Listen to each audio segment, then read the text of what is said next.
Hello guys, welcome back to my YouTube channel. আমি পারিজাত। আজকে আমরা এসেছি নৈহাটির মাদ্রাল হনুমান মন্দিরে আপনাদের সামনে তুলে ধরতে যে এই মন্দিরটির আসল প্রকৃত কবে তৈরি হয়েছে, কিভাবে এখানকার মন্দিরগুলো প্রতিষ্ঠিত হয়েছে এবং এখানকার মন্দিরে যে বজরংবলীর প্রতিকৃতি সেটি কি অবস্থায় রয়েছে। তো আপনারা অনেকেই হয়তো জানেন না যে বজরংবলী মন্দির নৈহাটির সেটি অনেক পুরনো। কথিত আছে এখানে প্রত্যেকটা মন্দিরের যে থামগুলো সেখানে রত্ন খচিত ছিল, কিন্তু কালক্রমে সেই রত্নগুলো আস্তে আস্তে চুরি গেছে। চুরি যাওয়ার পর এখানকার যে স্থানীয় বাসিন্দারা তারা এখানকার মন্দিরটা আবার নতুনভাবে তৈরি করেছে। তো এই নৈহাটি মাদ্রাল হনুমান মন্দিরে আসার জন্য প্রথমে আপনাকে শিয়ালদা থেকে মেন লাইনগামী যে কোনো একটি ট্রেন ধরে নামতে হবে কাকিনাড়া রেল স্টেশনে। সেই কাকিনাড়া রেল স্টেশন থেকে তারপর আপনি টোটো বা অটো করে এই মাদ্রাল হনুমান মন্দিরে আপনি আসতে পারবেন।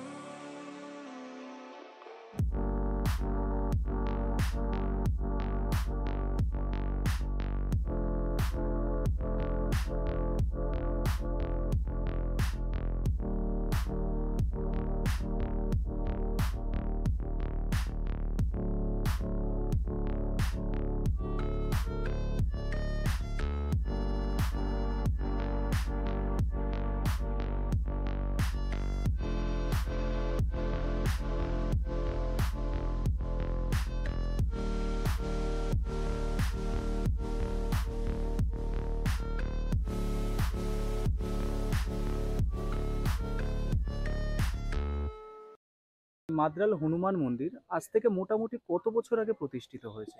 এটা 1922 সালের পয়লা বৈশাখ প্রতিষ্ঠিত হয়েছিল। ঠিক আছে, তারপরে দীর্ঘদিন মন্দিরটি কোনোভাবে চলবার পরে, যখন স্বাধীনতার পরে বেশ কিছুদিনও মন্দিরটা চলেছিল, তারপরে যখন সময়ের বিবর্তনে এবং রাজনৈতিক পট পরিবর্তনের ফলে মন্দিরটি অনেক দিন মানে অপূজিত অবস্থাতে ছিল। মন্দির এই অঞ্চলে তখন ওই সময় নকশাল পিরিয়ড সেটা আমাদের জন্মের আগে যেটা শুনেছি বাপ কাকাদের মুখে, তখন এটা ডাকাতদের, নকশাল পিরিয়ডের দস্যুদের এটা একটা আখড়া হয়ে উঠেছিল। আচ্ছা। পরবর্তীকালে এইটা আবার আজ থেকে প্রায় 25 বছর আগের থেকে এই মন্দিরটাকে আবার পুনরুদ্ধার করে এটাকে আবার পুনঃপ্রতিষ্ঠা করা হয়েছে, যেটা আমরা 4 আগস্ট প্রতিষ্ঠা করেছিলাম। আচ্ছা। 1998 সালে আবার পুনঃপ্রতিষ্ঠা করেছিলেন। এটাকে পরিষ্কার করে, সমস্ত কিছু জঙ্গল ছিল, আরো জঙ্গল ছিল, কয়েকশো গাছ ছিল এখানে। এখন আপাতত 9.5 বিঘা জায়গা আছে মন্দিরটা। আমাদের এই মন্দিরে প্রবেশপথের মুখেই আছে গণেশ মন্দির, যেটা দেখেছেন। গণেশ মন্দির আছে, গণেশ মন্দিরের পরে বাবা বজরংবলী মন্দির। বাবা বজরংবলী মন্দির ওই ঠিক পূর্ব দিকে উপরে আছে রাম মন্দির, কৃষ্ণ মন্দির। আর তার উত্তরে একদম আছে আমার পিছনে যেটা দেখা যাচ্ছে মা অন্নপূর্ণা মন্দির। আর তার নিচে, মাটির নিচে সুড়ঙ্গ দিয়ে যেতে হয় বাবা মহাকালেশ্বরের মন্দির, ভোলানাথ শিবলিঙ্গ রয়েছে। আর আমাদের এই মন্দিরে সারা বছর অনুষ্ঠান হয়। বাংলায় একটা প্রবাদ বাক্য আছে যেটা আমরা শুনে এসেছি, 12 মাসে 13 পার্বণ। আমাদের এখানে 12 মাসে 13 পার্বণ নয়, আমাদের এখানে 12 মাসে 18 পার্বণ হয়। আচ্ছা। এই কারণে বলছি, আমাদের এখানে 1 জানুয়ারি থেকে ইংরাজি নববর্ষের প্রথম দিন থেকে আমাদের এখানে অনুষ্ঠান শুরু। সেদিন বিশ্ব শান্তি যজ্ঞ করা হয়।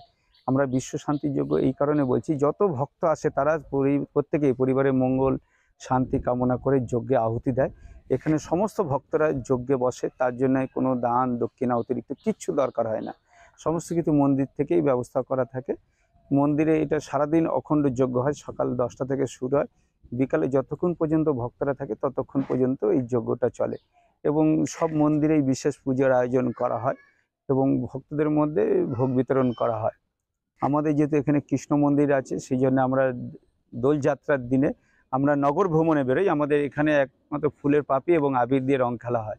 প্লাস এই অঞ্চলে যে সমস্ত ছোট ছোট বাচ্চারা আপনার নাচ শিখছে, তাদেরকে নিয়ে পথনাটিকা, নৃত্যানুষ্ঠান মোড়ে মোড়ে দাঁড়িয়ে দাঁড়িয়ে আমরা করি।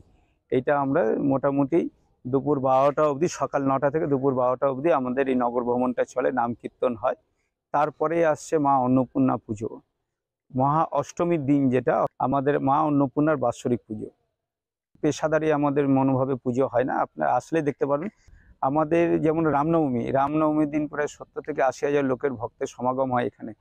একজন ভক্ত 2 ঘন্টা, 2.5 ঘন্টা, 3 ঘন্টা লাইনে দাঁড়িয়ে পুজো দেয়, কিন্তু পুজো দিতে যখন সে আসে, যখন সে পুজোটা দেয়, তার আত্মা শান্তি পায়, তৃপ্তি পায়। কেন?